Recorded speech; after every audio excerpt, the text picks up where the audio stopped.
Hello बच्चों, कैसे हो आप लोग। बच्चों आज के इस वीडियो में हम क्लास 10 एनसीईआरटी मैथ्स के द्विघात समीकरण, जिसको हम इंग्लिश से बोलते हैं क्वाड्रेटिक इक्वेशन की एक्सरसाइज 4.1 के सलूशन के बारे में डिस्कस करने वाले हैं। डियर स्टूडेंट, इसके पहले हम इस चैप्टर अर्थात द्विघात समीकरण से रिलेटेड 2 वीडियो आपको प्रोवाइड करा चुके हैं। आशा करते हैं आप लोगों ने उन दोनों वीडियो को ज़रूर से ज़रूर देख लिया होगा। फर्स्ट वीडियो में हमने इस चैप्टर के इंट्रोडक्शन के बारे में डिस्कस किया था। वहाँ पर मैंने समझाया था कि द्विघात समीकरण अर्थात क्वाड्रेटिक इक्वेशन क्या होता है, उसकी पहचान हम लोग कैसे करते हैं। सेकेंड वीडियो में हमने एक्सरसाइज 4.1 का सलूशन स्टार्ट किया, जिसमें मैंने आपको फर्स्ट क्वेश्चन सॉल्व कराया था और उसको आप लोगों ने कर लिया होगा। अब आज के इस वीडियो में हम एक्सरसाइज 4.1 के क्वेश्चन नंबर 2 के सलूशन के बारे में डिस्कस करने वाले हैं। आइए हम लोग देखते हैं बच्चों हमारा क्वेश्चन नंबर 2 क्या है। यहाँ पर बोल रहा है निम्न स्थितियों को द्विघात समीकरण के रूप में व्यक्त कीजिए। यहाँ पर कुछ प्रॉब्लम्स दी गई हैं, वर्ड प्रॉब्लम, ठीक है, जिसको इबारती प्रश्न कहा जाता है। हमें करना क्या है बच्चों की जो भी सिचुएशन दी गई है, जो भी कंडीशन दी गई है, उस कंडीशन का यूज़ करते हुए हमें क्वाड्रेटिक इक्वेशन बनाना है अर्थात द्विघात समीकरण बनाना है। बट ध्यान रहे अभी आपको उसको सॉल्व करने की ज़रूरत नहीं है, क्योंकि अभी तो हमने द्विघात समीकरण को हल करना आपको सिखाया ही नहीं है। जब हम आपको सिखाएंगे तब आप लोग उसको करेंगे। आइए समझते हैं बच्चों।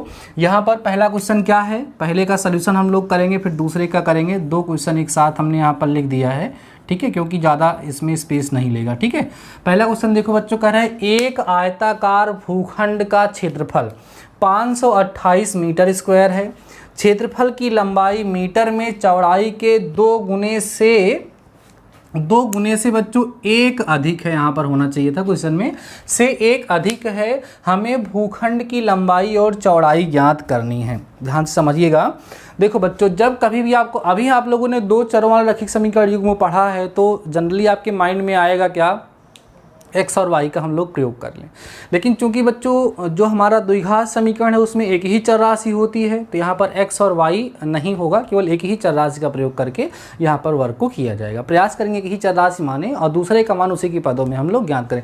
करते करते अभी हो जाएगा। अगर आप मान भी लेते हो 2 चर राशि इसमें, तो बाद में वो एक में कन्वर्ट हो जाता है, उसमें कोई दिक्कत नहीं है। आइए समझते हैं। आयत की लंबाई और चौड़ाई हमें ज्ञात करनी है, तो हम एक मान लेते हैं। देखो बच्चों, क्षेत्रफल जो क्षेत्र है आयत, उसकी जो लंबाई है चौड़ाई के 2 गुने से 1 अधिक है। माने लंबाई का जो मान है बच्चों वो चौड़ाई के पदों में दिया गया है, तो हम क्या करें, लंबाई को ना मान करके चौड़ाई को मान लेते हैं। ठीक है, यहाँ मानेंगे, माना, समझते चलना बच्चों, माना आयताकार भूखंड की चौड़ाई, आयताकार भूखंड की चौड़ाई, ठीक है, आयताकार भूखंड की चौड़ाई जो है बच्चों हम मान लेते हैं x मीटर, क्योंकि मीटर में यहाँ पर दिया गया। इतनी बात समझ में आ रही है। तो हम लोग यहाँ कह सकते हैं बच्चों, अतः प्रश्नानुसार, समझना, अतः प्रश्नानुसार जो प्रश्न कह रहा है बच्चों उसके अकॉर्डिंग जो इसकी लंबाई होगी वो कितनी हो जाएगी। इसने कहा है कि जो लंबाई है वो चौड़ाई के 2 गुने से 1 अधिक है, माने 2x + 1 मीटर यहाँ पर हो जाएगा, ऐसा हमको दिया गया है। बातें समझ में आ रही हैं। अब हमें रिलेशन बनाना है। देखो इक्वेशन का मतलब क्या, रिलेशन, जो संबंध क्वेश्चन में हमें दिया गया है, जो कंसेप्ट हमें दिया गया है, जब हम उस संबंध का प्रयोग करते हैं तो इक्वेशन अपने आप बन जाता है। अब यहाँ बोलेंगे हम लोग क्या, देखो ध्यान से बोलेंगे बच्चों, प्रश्नानुसार क्षेत्रफल जो है बच्चों वो आपको दिया हुआ है कितना, 528। अब आप बताओ आयत का क्षेत्रफल क्या होता है, लंबाई गुणे चौड़ाई बराबर 528। तो लंबाई यहाँ पर 2x + 1 हो गई है और चौड़ाई बच्चों हमने कितना लिया था, x बराबर 528। x को अंदर गुणा करा दोगे आ जाएगा 2x² और प्लस x बराबर में 528। ठीक है, इधर आएगा बच्चों, आएगा 2x² + x - 528 = 0। ये आपका यहाँ पर द्विघात समीकरण बच्चों बन जाएगा। बस आपको यहाँ पर इसको सॉल्व करके दिखाने की ज़रूरत नहीं है, क्योंकि अभी हमें क्या करना था, केवल जो कंडीशन दी गई थी बच्चों उसका यूज़ करते हुए हमें क्वाड्रेटिक इक्वेशन अर्थात द्विघात समीकरण का फॉर्मेशन करना था, उसे बनाना था। क्लियर हो गई बातें।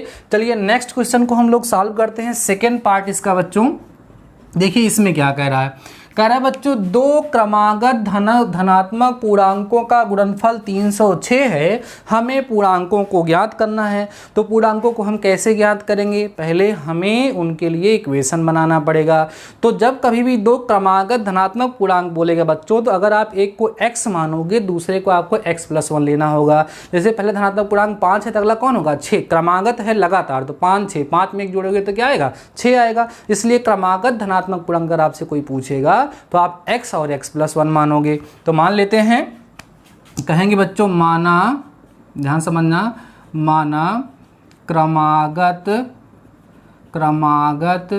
धनात्मक पूर्णांक, ध्यान सुनना बच्चों, पूर्णांक x तथा x+1 है। ऐसा हम लोग मान लेंगे कि क्रमागत धनात्मक पूर्णांक जो है बच्चों कौन कौन है, x और x+1 है।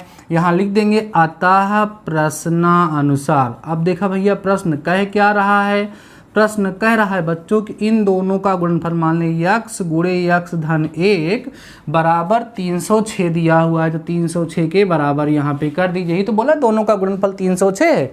अब अंदर इसको गुणा करा दो बच्चों, क्या होगा x² + x = 306, इम्प्लाइज दैट का साइन लगाइएगा, x² + x - 306 = 0।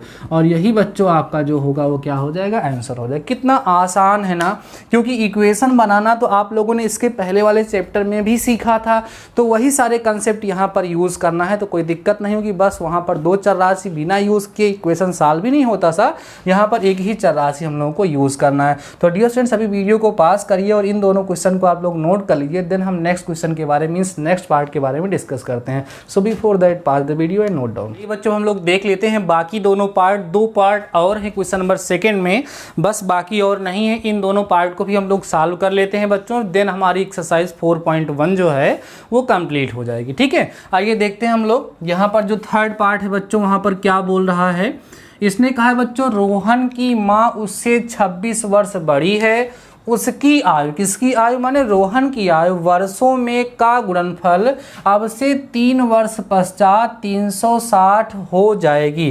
कहने का मतलब ये है कि जो रोहन की माँ है वो उससे 26 वर्ष बड़ी है और 3 साल बाद रोहन की आयु और उसकी माँ की जो आयु है दोनों का गुणनफल जो होगा बच्चों, इनका कहने का मतलब है वो 360 हो जाएगा। तो हमें करना क्या है, रोहन की आयु ज्ञात करनी है। तो जिसकी आयु आपको ज्ञात करनी है उसी को आप क्या मानेंगे, x मानेंगे। हमेशा हमने पहले से ही बताया है कि ऐसे क्वेश्चन में वर्तमान आयु मानी जाती है। तो लिखेंगे बच्चों यहाँ पर क्या, माना रोहन की वर्तमान आयु बराबर x वर्ष। ठीक है, हमने रोहन की वर्तमान आयु कितना मान लिया बच्चों, x वर्ष। अतः उसकी माँ की, अतः रोहन की माँ की वर्तमान आयु, ठीक है, वर्तमान आयु कितना हो जाएगा बच्चों, x + 26 ना वर्ष। बातें समझ में आ रही है ना, क्योंकि उसने कहा था कि उसकी जो माँ है वो इनसे 26 वर्ष बड़ी थी। अब ये कंडीशन जो दी गई बच्चों अब से 3 साल की बाद की दी गई है। तो अगर अब से 3 साल की बात की दी गई तो हमें क्या करना होता है, दोनों की आयु 3 वर्ष पश्चात ज्ञात करना होता है। तो हम यहाँ बोलेंगे अब 3 वर्ष पश्चात, ध्यान देना बच्चों, लिखेंगे 3 वर्ष पश्चात, ठीक है, ठीक है, इनकी आयु, ध्यान देना, इनकी आयु, इनकी माने दोनों की, रोहन की और उसकी माँ की ना। तो रोहन की कितनी हो जाएगी, रोहन की हम बात करेंगे 3 जोड़ दो x धन 3 वर्ष, 3 साल बाद ही तो बोला है बच्चों। ठीक है, 3 वर्ष बाद का गुणनफल अब से 3 वर्ष पश्चात। ठीक है, और इनके माँ की जो है वो कितनी हो जाएगी, 20x + 26 + 3 ना। कहने का मतलब x + 29 वर्ष बच्चों यहाँ पर हो जाएगा। समझ में आ रही बच्चों। अब यहाँ पर क्या बोला है इसने बोला है बच्चों प्रश्नानुसार इन दोनों की आयु का गुणनफल, माने x + 3 और इंटू में x + 29 जो होगा वो 360 के बराबर हो जाएगा। आशा करते हैं कि आप लोग इसको गुणा कर लेंगे और गुणा करके बच्चों आसानी से अपना आंसर लिख लेंगे। कैसे गुणा करेंगे, x को x से करोगे x स्क्वायर आएगा, x का 29 से करोगे 29x आएगा, प्लस इसके साथ होगा आपका ले जाकर के 3x हो जाएगा। फिर बच्चों 3 9 27, ठीक है, और 3 दूना 6 2 8, ये हो जाएगा आपका ना 3 9 27 के साथ 3 दूना 6 2 8, ठीक है, 360 हो जाएगा। और यहाँ पर बच्चों एक्स स्क्वायर और प्लस हो जाएगा आपका 32x हो जाएगा, ठीक है। इधर आएगा तो ये माइनस में हो जाएगा, ठीक है। देखो यहाँ पर 10 में से 7 गया, कितना बचा 3, और यहाँ कितना बचा था बच्चों 5 बचा था, मतलब 15 में से 8 जाएगा तो 7 बचेगा, 8 7 273 करके यहाँ पर बचेगा। और यही जो है आप लोगों का बच्चों यहाँ पर क्या बन जाएगा, इक्वेशन क्या बनेगा, x square plus 32x minus 270 बच्चों, इतना ही है, ठीक है। 4 ही पार्ट हैं जिसमें से हमने आपको 3 पार्ट करा दिया, चौथा मैं आपके साथ डिस्कस कर लेता हूँ, देन ये एक्सरसाइज बच्चों आपकी आराम से कंप्लीट हो जाएगी, ठीक है। आइए देखते हैं हम लोग पार्ट 4 देख लेते हैं बच्चों। इसका कह रहा है एक रेलगाड़ी 480 किलोमीटर की दूरी समान चाल से तय करती है, ठीक है। यहाँ लिखेगा चली गई दूरी या चली जाने वाली दूरी, लिखेगा चली जाने वाली दूरी, कितनी दूरी वो तय करती है, ठीक है। कितनी दूरी तय करती है भाई, 480 किलोमीटर की फिक्स डिस्टेंस वो तय करती है, ठीक है। और कह रहे हैं कि एक समान चाल से तय करती है, यदि इसकी चाल 8 किलोमीटर प्रति घंटा कम होती तो वह उसी दूरी को तय करने में 3 घंटे अधिक समय लेती। मतलब भाई चाल कम होगी, ज़्यादा समय लगेगा। तो कह रहे हैं कि हमें रेलगाड़ी की चाल ज्ञात करनी है, तो जो ज्ञात करना है उसी को हम लोग मान लेंगे, कहेंगे माना रेलगाड़ी की चाल, माना रेलगाड़ी की चाल, ठीक है बच्चों, चाल बराबर x किलोमीटर पर आवर। समझ में आ रहा है। तो प्रारंभिक स्थिति में, प्रारंभिक, ठीक है, प्रारंभिक स्थिति में लगा समय, लगा समय, समय बराबर क्या होता है बच्चों, दूरी बटे चाल, तो हो जाएगा 480 और बटे x जो है यहाँ पर घंटा ना, ये आपको यहाँ से मिल जाएगा।